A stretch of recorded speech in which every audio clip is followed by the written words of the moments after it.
দেখো বন্ধুরা, আজকে আমি সব মেশানো একটা সবজি করছি। এখানে আছে একটু বকুলি দিয়েছি, আর বকুলির ডাঁটা সব দিয়ে দিয়েছি কেটে কেটে ছোটো ছোটো পিস করে। আর আলু দিয়েছি, গাজর দিয়েছি। তারপরে এখানে আমি বেশ কিছুটা পেঁয়াজ দিয়ে দিলাম, কাঁচা লঙ্কা দিয়ে দিলাম, দিয়ে একটু সামান্য ভাজা ভাজা করব। তারপরে এখানে আমি দিয়ে দেবো সবজিগুলো। তো এখানে প্রথমে আমি দিলাম আলু আর বকুলির এসব টু মানে ডাঁট সব টুকরো টুকরো করে কেটে নিয়েছি, আর দিয়ে দিয়েছি গাজর। দিয়ে এটাকে আর খুব ভালো করে ভাজবো আস্তে আস্তে আঁচ দিয়ে। বেশি জোরে আঁচটা করব না, কারণ যাতে ভাজা হয়ে যায় আর সেদ্ধ যেন না হয়, সেরকম যেন না হয়। তো আঁচটাকে কমিয়ে দিয়ে এখানে লবণ হলুদ দিয়ে দিলাম। লবণ হলুদটা দিয়ে খুব ভালো করে মিক্সড করে নেব, আর হালকা আঁচে রেখে দেব। এটা যেন সুন্দরভাবে আস্তে আস্তে সেদ্ধ হয়ে যায়। তো পুরোপুরিতে তো সেদ্ধ হবে না। তো তারপরে এখানে ঢাকিয়ে আমি এটাকে অল্প অল্প করে ভাজা করব। তো লবণ দিয়েছিলাম, তার জন্য ছেড়েছে। তারপর উপর থেকে আমি কয়েক টুকরো বকুলি দিয়ে দিয়েছিলাম ছোট ছোট পিস করে, দিয়ে সেটাও তার সাথে ভেজে নিলাম। আস্তে আস্তে করে ভাজা করব।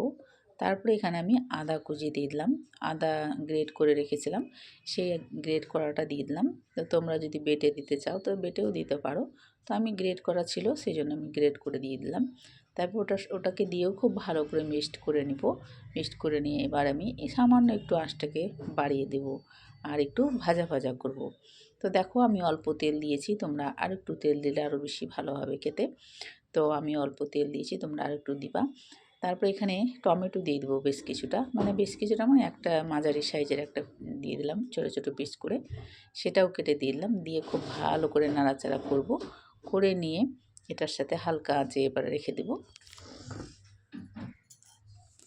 হালকা আঁচে রেখে দেওয়ার পরে তারপর আস্তে আস্তে করে দেখবা এখানে টমেটোটা গলে আসছে। টমেটোটা যখন গলে আসবে, তারপরে আমি নামাবার আগে একটু ধনে পাতা দিয়ে নামিয়ে নিব। আর সামান্য একটু, তোমরা যদি মিষ্টি খেতে ভালোবাসো, একটু মিষ্টি মিষ্টি তরকারিটা খেতে ভালোই লাগে, তো তোমরা একটু মিষ্টি দিও। তারপর এখানে দেখলাম যে মিক্সড হয়ে গেল ভালো করে, সামান্য একটু জল দিয়ে দেব, গরম জল দিয়ে খুব ভালো করে নাড়াচাড়া করব। আর নামাবার আগে একটু ধনেপাতা দিয়ে দিলাম, দিয়ে খুব ভালো করে নাড়াচাড়া করে নামিয়ে নেব।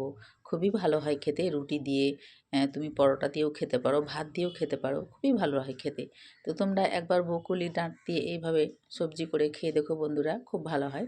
যদি তোমাদের কাছে এই রেসিপিটা ভালো লেগে থাকে, লাইক শেয়ার অবশ্যই করবে, আর বন্ধু হতে সাহায্য করবে। যারা বন্ধু নাই, একটু বন্ধু করে নিও, আর আমাকে অবশ্যই জানাবে কেমন হয়েছে রেসিপিটা।